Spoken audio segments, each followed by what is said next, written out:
20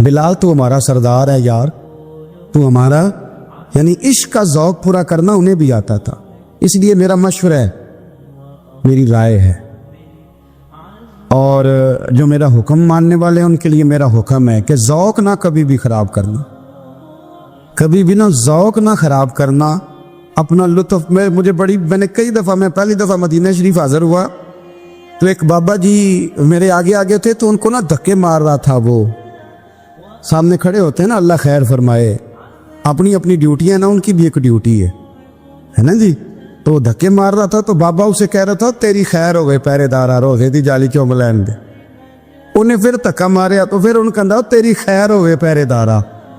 میں نے، وہ بالکل ان پڑھ بابا جی تھے، پر مجھے انہوں نے بہت بڑی بات سمجھا دی، میں نے ان سے بڑا سیکھا، نمبر پہ ذکر کر رہا ہوں۔ وہ تیسری دفعہ پھر دھکا مارا، تیری خیر ہو گئے پہرے دار روزے دی جالی، تو بابا جی باہر نکل آئے، تو میں بھی پیچھے نکل آیا، تو میں نے کہا بابا جی یہاں کچھ انہوں نے بنگلہ دیشی اور ہندوستانی بھی رکھے ہوئے ہیں، پر یہ تو عربی تھا خالص، انہوں کو تو بھی سمجھ آتی سی، تسی پنجابی دا شعر سنائی جا رہے ہو، کہنے پتر مینوں بھی پتہ ہے انہوں نہیں سمجھ آ رہی، پر میں تے اپنا رانجھا پہ راضی کردا تھا۔ اللہ تبارک و تعالی اپنے بندوں پر بڑا مہربان ہے، وہ اپنے بندوں کو معاف کرنے والا ہے، اپنے بندوں پر رحمت کرنے والا ہے۔ ہم اللہ تعالیٰ کے عاجز بندے ہیں، خواہشات نفسانیہ کئی دفعہ معاذ اللہ غالب آتی ہیں، غلطیاں ہو جاتی ہیں، اور ان غلطیوں کی پاداش میں انسان اپنی جان پر زیادتی کرتا ہے۔ اللہ تعالیٰ معاف کرے تو اس کا سفر اللہ کے عذاب کی طرف ہوتا ہے۔ اب ہمیں یہ حکم ہے کہ ہم سب بار بار استغفار کریں اپنے رب کی بارگاہ میں، اس کے حضور توبہ کریں، اللہ سے معافی کے خواستگار ہو۔ نبی پاک علیہ الصلوۃ والسلام نے تعلیم امت کے لیے فرمایا ہے کہ میں دن میں 100 بار اپنے رب سے استغفار کرتا ہوں، بار بار اس کی طرف رجوع کیا جائے، بار بار اپنے رب کے حضور معافی مانگی جائے، اور بار بار جائزہ لیا جائے اپنے اعمال کا، بار بار کوشش کی جائے کہ ہم اپنے آپ کو سنواریں، ہم اپنے آپ کو بدلیں، اپنے اندر تبدیلی لائیں، ہم ایسے اعمال کریں جس کی برکت سے اللہ تعالی ہمیں معاف فرمائے۔ کوشش کریں کہ ہم بار بار اپنا حساب کریں، محاسبہ کریں۔ ہمارے ہاں یہ ہوتا ہے کہ لوگ اپنی جسمانی صحت کا تو بڑا خیال رکھتے ہیں کہ میری طبیعت ٹھیک نہیں، ٹیسٹ کرا لوں، یہ چیز کھاؤں، یہ نہ کھاؤں، میں غور کروں کہ کس چیز سے میری طبیعت خراب ہوتی ہے، کس سے بہتر ہوتی ہے، اس کا بڑا لحاظ اور خیال کیا جاتا ہے۔ لیکن روحانی زندگی کس سے برباد ہوتی ہے، کون سے گناہ ہیں جو باطن کو اجاڑ دیتے، دل کو تباہ کر دیتے ہیں، اخلاق کا جنازہ نکال دیتے ہیں، اس پر ہم غور نہیں کرتے۔ اپنی ساری زندگی اپنا ظاہر سنوارنے میں گزار دیتے ہیں، اور دل جس پر رب کریم کی نظر کرم رہتی ہے اس پر ہم توجہ نہیں کرتے۔ سب سے پہلے تو اپنا محاسبہ کریں زندگی میں۔ حضرت عمر رضی اللہ تعالیٰ عنہ ایک جملے میں بات بہت بڑی ارشاد فرما گئے۔ آپ فرماتے ہیں کہ اپنا حساب کرو اس سے پہلے کہ تمہارا حساب کیا جائے، پھر حساب کیا جائے گا تمہارا، پھر مشکل ہوگی، تو ابھی سے اپنا حساب کیا جائے۔ اب ان لوگوں کا معاملہ ہے جو دنیا سے رخصت ہو گئے، انسان خیر اور بدی اس کا مجموعہ ہوتا ہے، انسانوں میں نیکیاں بھی ہوتی ہیں، کمزوریاں بھی ہوتی ہوں۔ اب ہم میں سے جو دنیا سے رخصت ہو گئے ہیں ان کے تعلق سے ہمارے کچھ ذمہ داریاں ہمارے ذمہ بچتی ہیں۔ ایک تو ہم سب کا معاملہ ہے، وہ میں نے پہلے عرض کر دیا کہ ہمیں اپنا حساب کرنا ہے، اپنے معاملات کو دیکھنا ہے، استغفار کرنا۔ پھر یہ کہ جو لوگ رخصت ہو گئے ان کے لیے کیا کریں، تو چونکہ انسان میں کمیاں بھی ہوتی ہیں، خوبیاں بھی ہوتی ہیں، تو سب سے پہلے تو اللہ کے حبیب علیہ السلام نے ہمیں فرمایا ہے کہ اذکروا محاسن ما اتاکم، جب تم میں سے کوئی رخصت ہو جائے تو اس کی اچھی اچھی باتوں کا ذکر کرو. ایسا نہیں کہ انسان میں ساری خوبیاں ہی ہوں گی، لیکن تم خوبیاں تلاش کر کے ان کا بیان کرو. تم زمین پر اللہ کے گواہ ہو. ایک تو جب بھی کسی جانے والے کا ذکر کریں خیر کے ساتھ کریں، بھلائی کے ساتھ کریں، اچھے لفظوں کے ساتھ کریں. کہیں کوئی کمی یاد آئے بھی تو اب اسے چھوڑ دے، وہ بندہ رخصت ہو گیا. اس کا ذکر خیر کے ساتھ کرنا، اس کو ذہن میں ضرور بٹھا. دوسری بات یہ کہ جب کوئی دنیا سے جائے تو اس کی طرف سے ایصال ثواب کریں، یعنی ایسے اعمال کرے جن کی وجہ سے اسے ثواب پہنچے. اب ہمارے ہاں جو رسم و رواج بعض بن گئے ہیں، بڑی بڑی دیگیں، بڑے لاؤ لشکر، نامی گرامی بندہ ہے تو نامی گرامی آؤ جاؤ تو کھانے تو بڑا جلسہ تو پتہ لگ جائے لوکاں نوں. تو پہلے تو یہ یاد رکھو جس کام میں تھوڑی سی بھی ریاکاری ہو اس پر اللہ کی بارگاہ سے اجر کی امید کیسے رکھتے ہو؟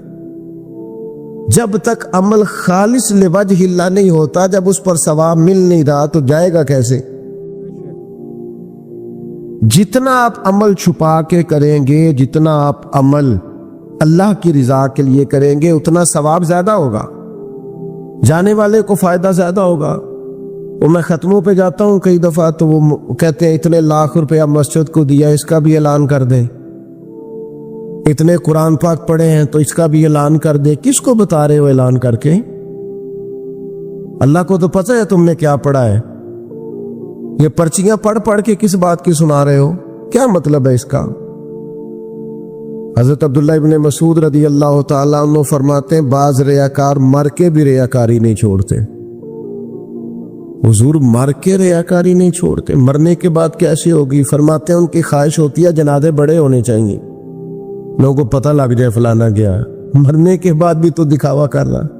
حضرت ابو ذر غفاری رضی اللہ تعالیٰ عنہ کا جنازہ چند لوگوں نے پڑھا ہے، 4-5 لوگوں، اور حضور کے محبوب ترین صحابی ہے.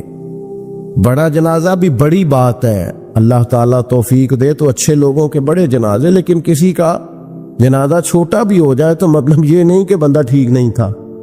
بات کی سمجھ آ رہی ہے؟ تو میرے عزیز ایصال ثواب کریں تو اللہ کی رضا کے محض پتہ ہوتا ہے محلے میں غریب کون ہے، اپنے والد اور والدہ کے نام پر غریب کو دے دیں.